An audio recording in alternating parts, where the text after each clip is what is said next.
पानी गंदा हो गया तो उसको पी नहीं पाओगे, उसको फेंक दोगे, बेकार हो गया, गंदा हो गया, या थोड़ा इंतजार।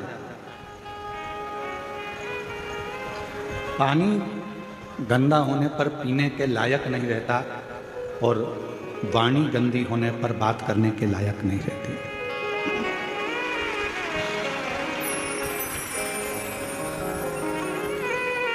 मेरे शिव जी काय से रिश्ते, मेरे शंकर भगवान को चाहिए क्या? दो ही चीजें मेरे शंकर भगवान ने आपसे ली, एक पानी और दूसरी वाणी।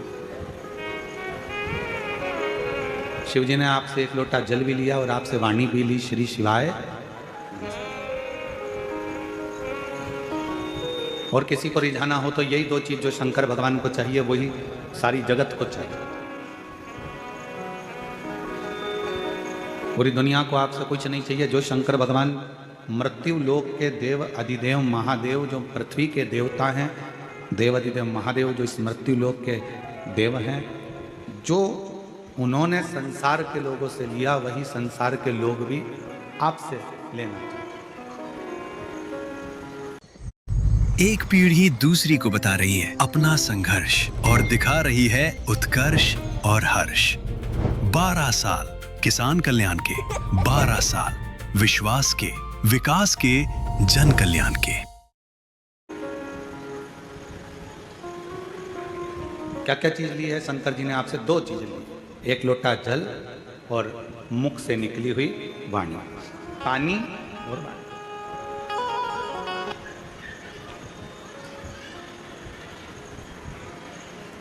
पानी भी शिव जी ने लिया है और वाणी भी शिव जी ने ली। अब जगत को क्या चाहिए? जगत के लोगों को क्या चाहिए? जो शंकर भगवान ने आपसे लिया, पानी भी शंकर भगवान ने लिया और वाणी भी, उसी तरह संसार के लोगों को भी आपसे कुछ नहीं चाहिए। संसार के लोगों को भी केवल दो चीज चाहिए। एक, कोई अतिथि तुम्हारे दरवाजे पर आए या किसी के प्राण छूट रहे हों तो जरा सा पानी उसको पीने को मिल जाए।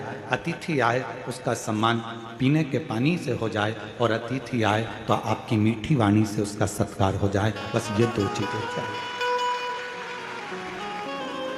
जो शंकर को भी प्रिय है और जगत को भी प्रिय है। मेरे ओघड़दानी को, मेरे शंभू को, मेरे त्रिकालदर्शी को, मेरे कैलाश विनाशी शंकर को भी बस यही दो चीज चाहिए। एक श्रेष्ठ तुम्हारी पानी की जो एक लोटा जल लेकर जा रहे हो उसमें आपका भाव शुद्ध हो, निर्मलता का हो, हृदय का हो, भक्ति का हो। और आप जब किसी से मिल रहे हो, भगवान का भजन कर रहे हो, स्मरण कर रहे हो, कीर्तन कर रहे हो तो आपकी वाणी शुद्ध।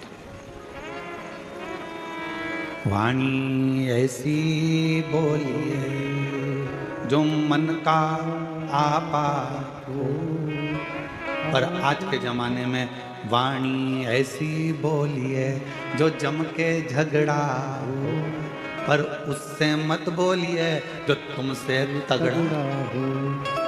आज का जमाना उल्टा है कि वाणी तो बोलो पर ऐसी बोल रहे हैं लोग, आपस में झगड़ा हो रहा है, लड़ाइयाँ हो रही हैं, अपशब्द कहे जा रहे हैं, ताने दिए जा रहे हैं, गालियाँ दी जा रही है, आड़े टेढ़े वचन बोले जा रहे हैं।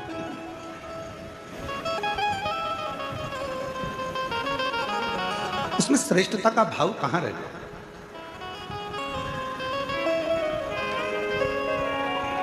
बोल मेरी जीवा हरि हरि, 10-10 भोजन पान करे और राम नाम में मरी मरी। बोल मेरी जीवा हरि हरि। ये जिह्वा एक ऐसी विचित्र है कि भजन का नंबर आ जाता है तो ये जीवान एकदम मौन हो जाती है, और भोजन का नंबर आ जाता है तो चिल्ला चिल्ला कितना अच्छा बना है, आपकी चटनी तो इतनी अच्छी है, आज तो जो भाजी बनी, सब्जी बनी इतनी बढ़िया बनी है, आज की खिचड़ी, आज का चावल, आज का पोहा इतना बढ़िया बना, पूछो ही मत। अब जितना तुम खाने में बोले हो ना, भोजन में बोले हो ना, उतना अगर भजन में बोलो तो थोड़ा थोड़ा।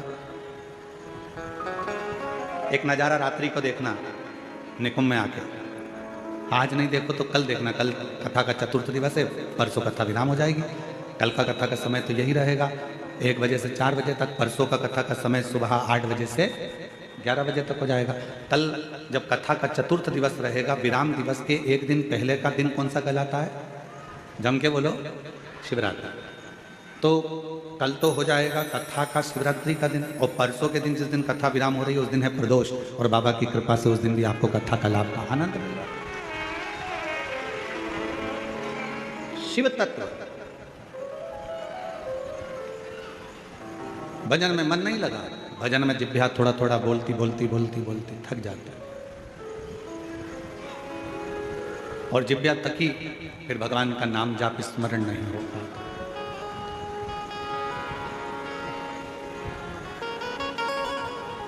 बड़ी मुश्किल से ये जिभ्या भगवान की अविरल भक्ति में रम पाती है। और एक बात और याद रखना, बहुत समझने वाला विषय है इस बात का। निकुंभ की मेरी जीजियों, छत्तीसगढ़ के मेरे जीजाओं, मेरी बेटियों, बेटाओं, मेरी माताओं, मेरे भाई, एक बात का स्मरण रखना, जितना जितना तुम भगवान की भक्ति में रमती चली जाओगी, लगती चले जाओगी, थोड़े दिन में भगवान मन में सोचते हैं कि ये बहुत ज़्यादा उपास कर रही है, बहुत ज़्यादा तप कर रही है, बहुत ज़्यादा मंदिर में पोछा लगा रही है, बहुत ज़्यादा झाड़ू लगा रही है, बहुत ज़्यादा मंदिर में रोज रोज आ रही है। तो भगवान क्या करते हैं, धीरे धीरे मन में से अपनी भक्ति को हटाने का प्रयास करते हैं, आपको दूर करेंगे।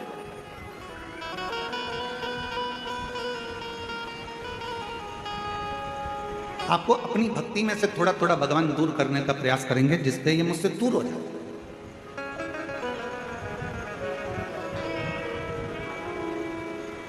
पहले भी कथा में काज फिर कह रहा है, बच्चा छोटा सा है, गोदी में, मां बच्चे को कब उतारती है?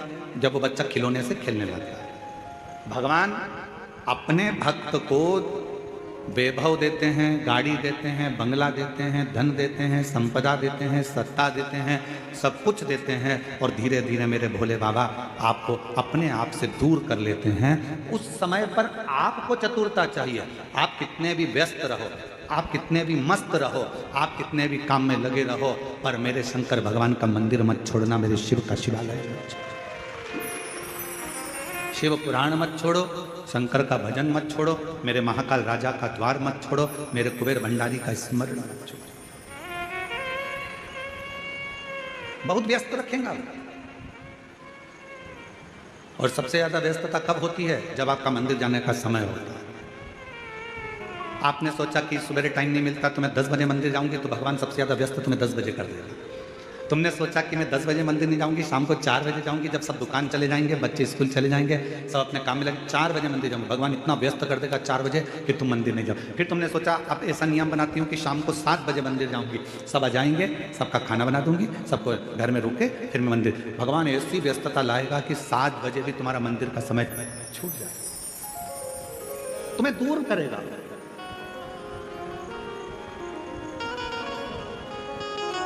अब उस समय पर आपकी समझदारी चाहिए कि भगवान है मेरे शंभु, है मेरे त्रिकालदर्शी, है मेरे कैलाशी अविनाशी, है मेरे महाकाल राजा, है मेरे काशी विश्वनाथ, ऐसी कौन सी गलती हो रही है जो तुम मुझसे दूर कर रहे हो? भगवान कहेंगे ये गलती नहीं है, मेरे शंकर भगवान कहेंगे इसको गलती नहीं कहते।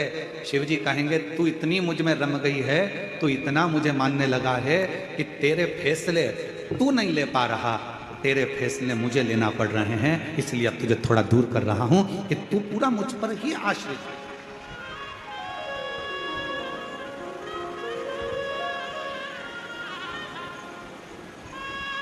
तारकासुर था असुर,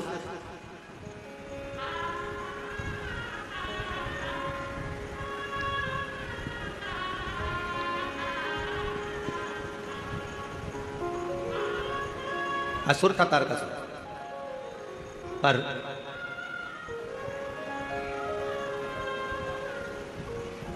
तारकासुर ने अपने बेटों को अपने पास में बुलाया, तारकाक्ष, विदुमाली और कमलाक्ष,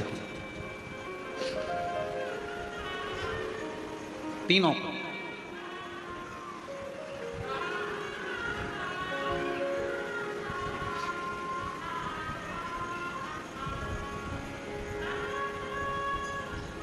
और तीनों को बुलाकर तारकासुर ने अपने तीनों बेटों से कहा कि 3 को कभी मत भूलना, और सुन लो मेरी छत्तीसगढ़ की जीजियों, मेरे छत्तीसगढ़ के जीजाओं, बहुत सावधानी से। तारकासुर ने अपने तीनों बेटों को बुलाकर कहा कि तीन को कभी मत भूलना। पहले नंबर पर मुसीबत में डालने वाले को कभी मत भूलो, ये बार बार मुझे मुसीबत में डाल देता है। दूसरा, मुसीबत से निकालने वाले को कभी मत भूलो, जो तुम्हें दुख से, तकलीफ से, मुसीबत से निकाल देता। और तीसरे नंबर का, मुसीबत में साथ देने वाले को कभी मत भूलो, जो तुम्हारे साथ में चल रहा है। अब तारकासुर के तीनों बेटे तारकाक्ष, विदुमाली, कमलाक्ष की तीनों के अंदर एक प्रश्न खड़ा हुआ। क्या कभी असुरों की चित्तवृत्ति में भी कोई अच्छा प्रश्न आता है? कहा, अगर कुछ माता पिता के संस्कार अगर प्रबल हैं तो अच्छे प्रश्न क्यों नहीं आते? तारकासुर के तीनों बेटों के अंदर एक प्रश्न जागृत हुआ, और वो प्रश्न कौन सा था? तारकासुर के तीनों बेटों ने कहा, पिताजी आप कहते हो मुसीबत में डालने वाले को कभी मत भूलो, मुसीबत से निकालने वाले को कभी मत भूलो, और मुसीबत में साथ देने वालों को कभी मत भूलो। इन तीनों का गुण क्या किसी एक में पाया जा सकता है? क्यों नहीं? तारकासुर ने कहा, एक देव ऋषि नारद ऐसे हैं जो संपूर्ण जगत के कल्याण के लिए कहीं ऐसा क्रम उत्पन्न कर देते हैं कि व्यक्ति को लगता है कि मैं मुसीबत में, और वही देव ऋषि नारद आकर उसको मुसीबत से निकाल भी देते हैं, और वही देव ऋषि नारद उसको मुसीबत में साथ भी देते रहते हैं, उसको मंजिल तक पहुंचाने का काम। कोई प्रसंग कहा,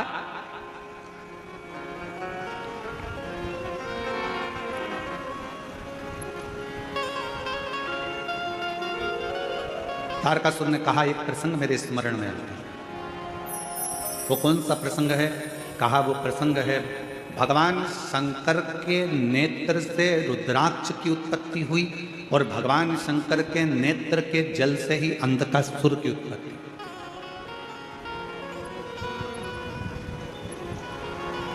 जो तपस्या कर कर नेत्र बंद कर कर रखे थे, तपस्या कर कर नेत्र बंद कर कर जो अश्रु गिरा था, उससे रुद्राक्ष का जन्म हुआ, रुद्राक्ष का जन्म। और इतने में माता पार्वती जी ने आकर आंखों को बंद कर लिया, और भगवान शंकर के नेत्र से जो जल गिरा उससे अंधकासुर हुआ।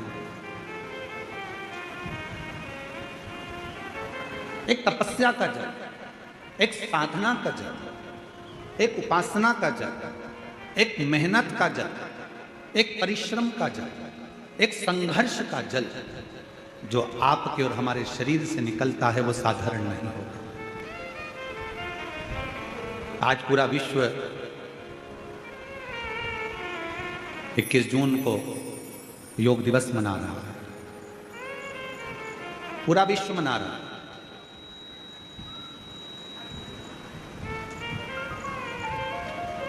योग ऋषि बाबा रामदेव जी ने पूरे विश्व में इस योग की एक ऐसी अलख जगा दी कि केवल भारत देश ही नहीं, विश्व में भी इस योग दिवस को मनाया जा रहा है।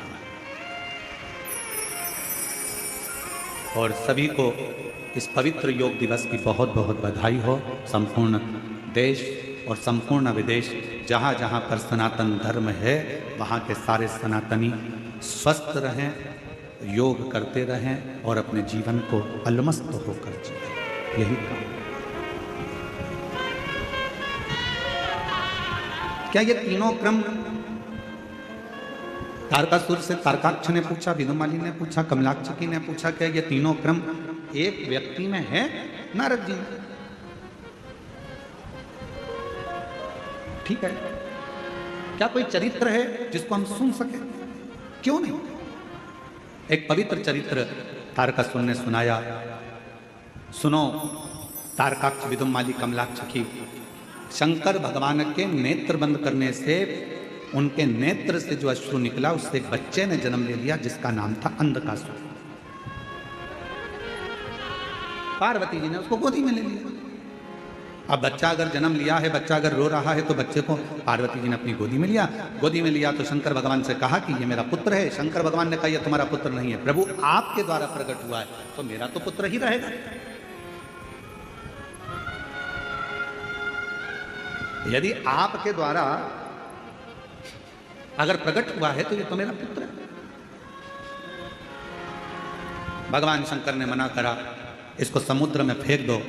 पार्वती जी ने अंधकासुर को समुद्र में डाल दिया। हिरण्याक्ष ने उसको पाल पोस कर बड़ा करा, और हिरण्याक्ष ने पाल पोस कर बड़ा करा। उसको जब बड़ा करा, समय आया, वराह अवतार के रूप में भगवान श्री हरि ने, नारायण ने उस हिरण्याक्ष का वध कर दिया। अब जरा ध्यान देना कि नारद जी ने वो क्रम कैसे करे। नारद जी पहुंचे अंधकासुर के पास और अंधकासुर से कहा कि तुमने जिंदगी में कभी तप करा? जीवन में तुमने कभी साधना करी है, कभी आराधना करी है, कभी तप करा? नहीं।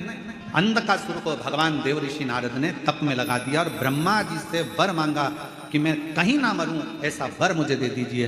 तब कहा ऐसा हो नहीं सकता, मरना तो पड़ेगा। तब देव ऋषि नारद से फिर पूछा अंधकासुर ने कि ब्रह्मा जी मुझे अमर होने का वर नहीं दे रहे, तो मैं वर कौन सा लूं? तो कह दिया एक वर मांग लो कि तुम्हारा तो कोई ना माँ है ना तुम्हारा कोई पिता है। हिरण्याक्ष ने तो तुम्हें पाला पोसा था, इसलिए तुम वर मांग लो। जिस दिन मैं अपनी माँ को गलत दृष्टि से देखूंगा, बस उसी दिन मेरे प्राण छूटे। नारद जी के कहने पर अंधकासुर ने वर मांग लिया ब्रह्मा जी से। ब्रह्मा जी ने तथास्तु भी कहा। अब तथास्तु तो कह दिया। समझ लेना था अंधकासुर को कि अगर ब्रह्मा जी ने तथास्तु कहा है तो इसका मतलब है कि मेरी माता कहीं ना कहीं तो होगी, ये निश्चित है। मेरी मौत अगर लिखी है तो मेरी माता कहीं ना कहीं तो होगी।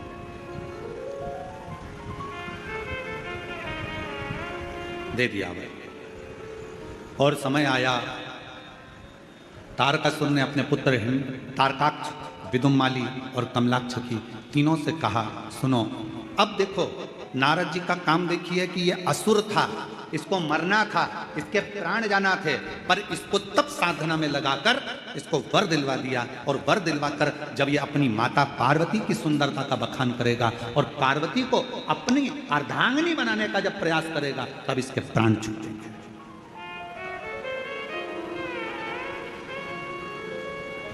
और समझाया देवऋषि नारद ने। ऐसा नहीं कि देवऋषि नारद समझाते नहीं है, नारद जी का काम है समझाना, ज्ञान देना।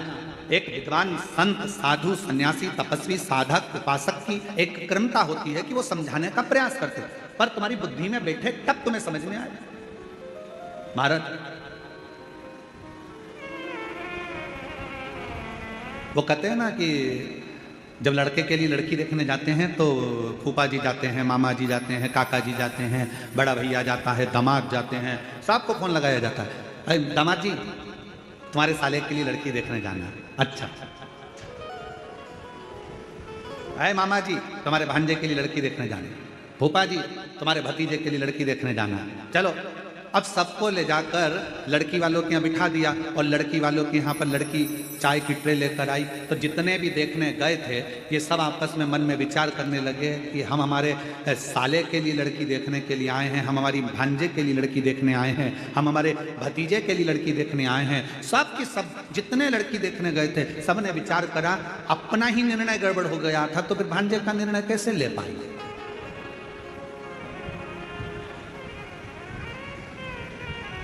जब हमारी शादी की बात आई तो हमने विचार करा, मामा सोचे कि हमने विचार करा, फूफा सोचे हमने विचार करा, दामाद सोचे हमने विचार करा, हमारा निर्णय हमको ही अच्छा नहीं मिल पाया तो हम हमारे साले के लिए कौन सा निर्णय ले पाएंगे। ये विचार नहीं हो जाता।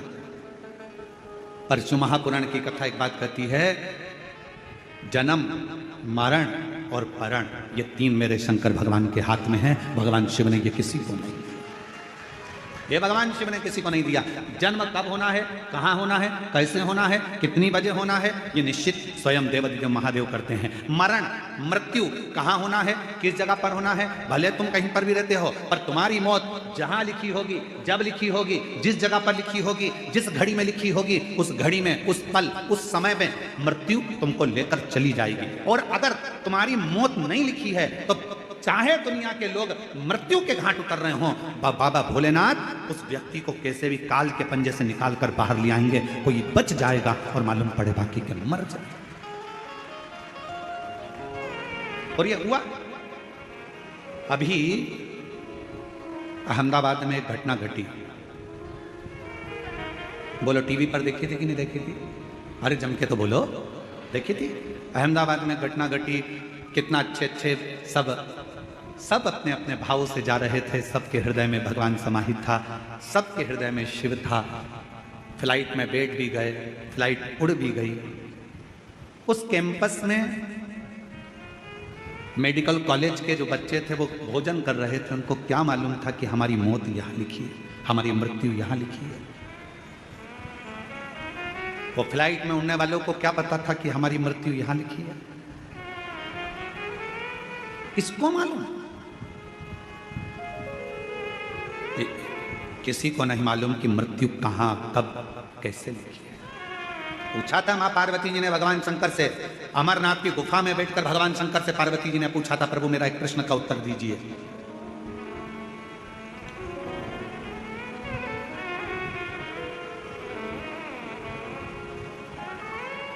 मृत्यु की तिथि, मृत्यु का समय, मृत्यु का पल, मृत्यु की घड़ी कब लिखी जाती है? थोड़ा ध्यान देना। पूर्व में क्या हुआ है, तुमने कितना कमाया, कितना गमाया, पूर्व में क्या तुम्हारे पास था, क्या नहीं था, यह बताना सरल है। पर आने वाला समय क्या कह रहा है, कितने दिन जियोगे, कब चले जाओगे, कब आखिरी सांस होगी, कब भगवान का भजन कर रहे होगे, कब प्राणों को त्याग रहे होगे, ये बताना कठिन है, बहुत कठिन। कोई कितना भी विद्वान संत बन जाए, कोई कितना विद्वान साधु बन जाए, कोई कितना विद्वान सन्यासी बन जाए, कोई कितना भी बड़ा महाराज बन जाए, वो बता नहीं सकता।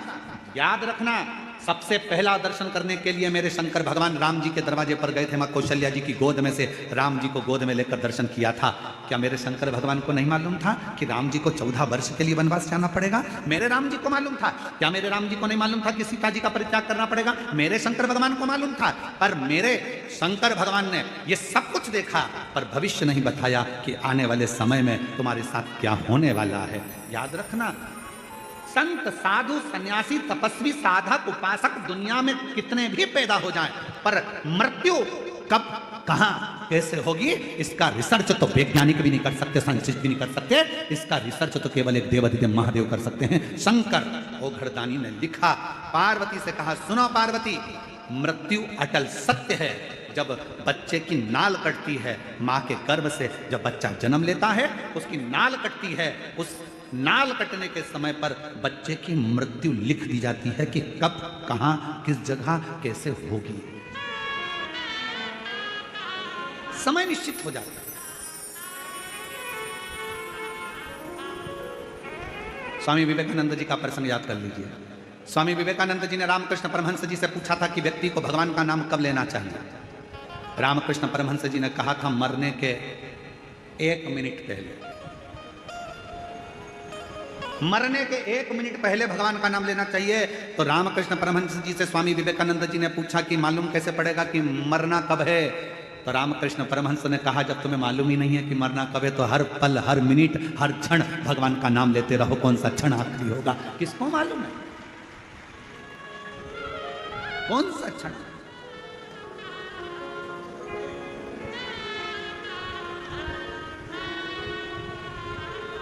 और महाराज, अंत समय प्रभु आना पड़ेगा, वचन दिया तो निभाना पड़ेगा।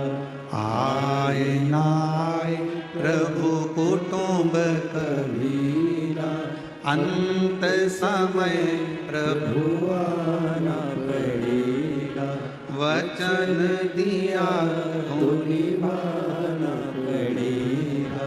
अंत समय प्रभु आना पड़ेगा। कौन आएगा, किसको मालूम कब कौन सा पल, कौन सी घड़ी, कौन सा क्षण, कब किसका आखिरी है। इसलिए शिव पुराण कहती है, कई माताएं सोचती है हम परसों के दिन कथा में जाएंगे, अब चौथे दिन संडे पड़ेगा ना जब हम कथा में जाएंगे, और उससे पहले निपट गई तो किसको मालूम। अरे अभी सावन में अपने यहाँ कथा होगी ना, जब हम सुन लेंगे, हमने सोचा है सावन के महीने में हमारे पास में ही कथा होगी, तब हम सुनेंगे। और सावन से पहले निपट गई तो क्या बात।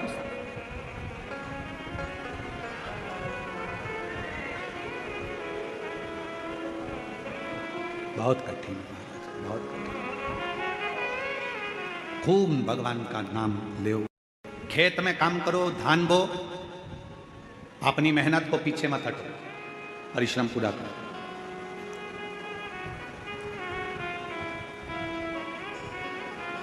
अभी छत्तीसगढ़ में एक चीज हमको देखने को मिल रही है, इसलिए हम कहने में पीछे नहीं हटते, भले किसी को बुरा लगे चाहे भला लगे। अभी हमको देखने को मिलता है कि कई किसान वर्ग के लोग, गांव के लोग अपनी अपनी जमीन को बेचकर शहर चले जाते हैं और सोचते हैं कि शहर में बहुत सारा सुख होगा, बहुत सारा सुख शहर में होगा। बड़ा बंगला बना लेंगे, जमीन बेची है तो थोड़ा पैसा मिल जाएगा तो बंगला भी बड़ा बन जाएगा, गाड़ी भी आ जाएगी, सब कुछ आ जाएगा। पर मेरा करबद्ध हाथ जोड़कर निवेदन है इस व्यासपीठ से कि जो छोटे छोटे किसान हैं, जो जंगल गांव में रहते हैं, जिनके पास ज़मीन है और जो धान की फसल लगाते हैं या अन्य फसल लगाते हैं, उनसे कहूँगा अपनी ज़मीन बेचकर कभी शहर में मत जाओ। जो गांव में सुख है उस शहर में नहीं मिल सकता। जो अपने गांव में सुख है वो ढेर सारा धन भी होगा, सब कुछ होगा, शहर में सब कुछ मिल सकता है, पर शहर में तुमको जो शांति और प्रेम चाहिए वो प्रेम और शांति गांव के सिवाय कहीं नहीं मिल सकती।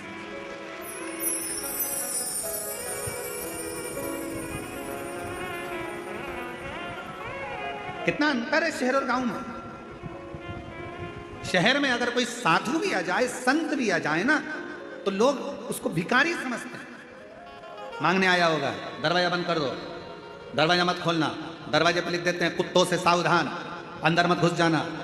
शहर में अगर कोई साधु संत भी आ जाए तो लोग उसको भिक्षुक समझते हैं, भिखारी समझते हैं।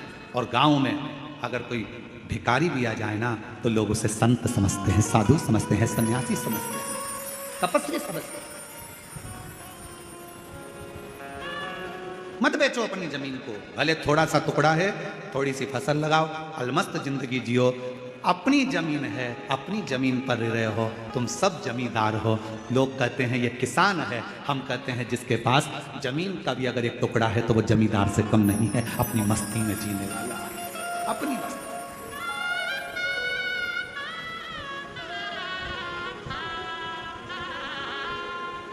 थोड़ा अलमस्त रहो। अपने जीवन को जितना प्रसन्नता में जीने का एक लक्ष्य बना सकते हो, वो छोटे से गांव में ही बना सकते हो।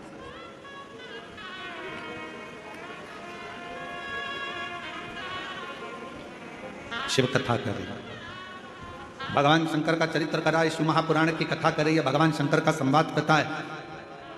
भीतर की जो प्रसन्नता है, देवऋषि नारद ने अंधकासुर को भगवान की भक्ति में लगा दिया। अब वो विचार करता है कि वर मिल गया, वर मिलने के बाद उसने विचार करा कि मुझे शादी करना है, कोई अच्छी लड़की मिल जाए। जो लड़की थी कहाँ, शिव जी उसको ब्याह कर ले गए। माता पार्वती जी की सुंदरता की ओर उसका मन डोल गया, मन उसका विचलित हो गया पार्वती जी की ओर, और आखिरी में पार्वती जी को लेने गया। उसको नहीं मालूम था कि ये मेरी माँ है। इसने जब मेरा जन्म हुआ तो गोदी में मुझे ले लिया था, और मुझे गोदी में लेकर ये निश्चित हो गया था कि ये मेरी माता हो। जब बच्चे की नाल कटती है उस समय पर निश्चित हो जाता है कि इसकी मृत्यु कब होगी, कहाँ मरेगा, किस जगह मरेगा, किस जगह प्राण छूटेंगे, जल में, थल में, वायु में, विमान में आदि, कहाँ, गाड़ी में, घर में, जहाँ उसके प्राण छूटने का होता है वहाँ का लिख दिया जाता है। अपने जिले में, अपने क्षेत्र में, अपने प्रदेश में, दूसरे प्रदेश में, दूसरी जगह में, कहाँ लिखा वहाँ जाता है।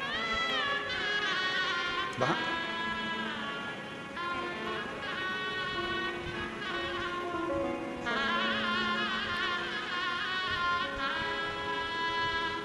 इसलिए शिव पुराण कहती है जितना समय मिले, ये मत सोचना अगली कथा जब छत्तीसगढ़ में होगी ना तब मैं कथा सुनने के लिए जाऊंगी। नहीं नहीं नहीं, काल करे सो आज करे सो पल में प्रलय हो जाएगा, शिव पुराण सुनेगा। आज मिला है चल पहुंचो। बहुत सारे प्रश्न हैं दुनिया की दृष्टि में, बहुत प्रश्न। एक बहन ने एक प्रश्न लिखा कि गुरुजी हम हमारे नर्मदा जी का दर्शन करने के लिए हम जबलपुर के पास बेड़ा घाट गए, वहाँ से हम शंकर जी का छोटा सा शिवलिंग लेकर आ गए, हम उसकी प्राण प्रतिष्ठा करे बिगर हम उसका पूजन कर रहे हैं, हमारे पास में प्रतिष्ठा का पैसा नहीं है, हम उसकी आराधना कर रहे हैं, क्या हमें पुण्य मिलेगा? क्यों नहीं मिलेगा? लिंग पुराण में, शिव महापुराण में, नर्मदा पुराण में, स्कंद पुराण में सब में तो वर्णन किया कि मां नर्मदा जी के जल से अगर कोई कंकर भी निकलता है तो वो शंकर है। उस शंकर की प्रतिष्ठा की जरूरत नहीं होती, वो अपने आप में प्रतिष्ठित होता है। आप उसकी आराधना करिए, कौन मना कर रहा है? आप उसके जल चढ़ाओ, पूजन करो, आराधना करो।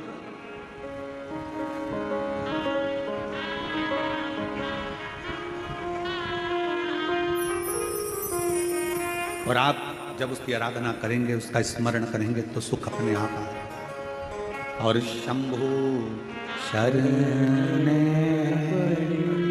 मांगू घड़ी रे, दुख काटो दया करी दर्शन आपो। बहुत सारे प्रश्न हैं। गुरुजी हम क्या भगवान का नाम ले सकते हैं? हम रजस्वला धर्म में हैं, क्या भगवान को पुकार सकते हैं? द्रौपदी का चरित्र कहता है कि द्रौपदी रजस्वला धर्म में थी, दुशासन बाल खींच कर लेकर गया, भरी सभा में खड़ा कर दिया, चीर खींचने लगा। आखिरी में द्रौपदी ने अपने गुरु जी से पूछा, गुरु द्रोणाचार्य से कहा, गुरुदेव कोई नहीं बचा रहा, मेरे पति नहीं बचा रहे, मेरे काका ससुर, काकी सास बैठी, अंधकार यहाँ पर धृतराष्ट्र गांधारी बैठे, वो नहीं बचा रहे, कोई बचाने को तैयार नहीं है, भीष्म पितामह नहीं बचा रहे, गुरुदेव आप बताओ मैं क्या करूं? तब गुरु जी ने कहा, एक काम कर, वो द्वारका नाथ को पुकारना प्रारंभ कर दे। भगवान को पुकार। द्रौपदी कहती है मैं रजस्वला धर्म में हूं, रजो धर्म है मेरा, मैं भगवान को पुकारूं। हाँ आएगा। रजो धर्म के समय पर भी द्रौपदी ने अपना मंत्र का स्मरण करा। शिव महापुराण की कथा कहती है, भगवान का नाम, तुम शुद्ध हो अशुद्ध हो, तुम स्नान करे हो ना करे हो, तुम कहां बैठे हो उससे भी मतलब नहीं। शिव पुराण की कथा कहती है भगवान का नाम कहीं पर भी पुकार सकते हो। कई लोग कहते हैं हॉस्पिटल में हम रुद्राक्ष पहनकर जा सकते, क्यों नहीं? हम ऐसी वैसी जगह पर रुद्राक्ष धारण कर क्यों नहीं? सर्वस्वता शिव का सर्वस्व। क्या तुलसी की माला में गलत क्रम नहीं आएगा? रुद्राक्ष में गलत क्रम नहीं आएगा? अरे शिव महापुराण की कथा कहती है कि तुलसी जिस पात्र में डल जाती है उसको भी प्रसाद कर देती है, रुद्राक्ष जिसके गले में डल जाता है उसको भी शिवमय बना देता है। इसमें क्या सोचना? क्या हम मंत्र जाप करें? करो नाम जाप, भगवान का नाम लेते जाओ, तुम कैसे भी हो प्रभु का नाम लो, प्रभु का नाम। श्री शिवाय नमस्तुभ्यं, श्री शिवाय नमस्तुभ्यं। सब बोलो, सब जितने भी बैठे हैं, लाखों की संख्या में आप लोग आए, कोई पंडालों में जगह नहीं है, रोडों पर आप लोग बैठे हो, दिल से बोलिए, भाव से बोलिए, श्री शिवाय नमस्तुभ्यं, श्री शिवाय नमस्तुभ्यं, श्री शिवाय नमस्तुभ्यं, श्री शिवाय नमस्तुभ्यं। आप भगवान का नाम कहीं पर कभी भी कैसे भी किसी भी घड़ी किसी भी पल किसी भी क्षण पुकार सकते। रात्रि को नींद ना आए, बैठ जाओ, 2 मिनट भगवान का नाम पुकारो। कोई काम अड़चन आ गई है, परिश्रम करो, मेहनत करो, कुछ देर भगवान के नाम का स्मरण करो, भगवान आएगा आएगा। जब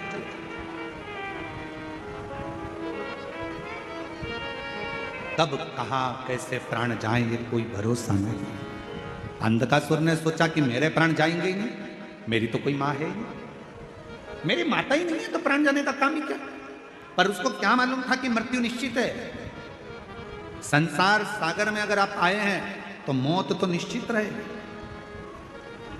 जाना तो पड़ेगा। प्राण इसलिए निवेदन है उसको पुकारना। अंत समय प्रभु सब बोलो सब पड़ेगा, वचन दिया तो निभाना पड़ेगा।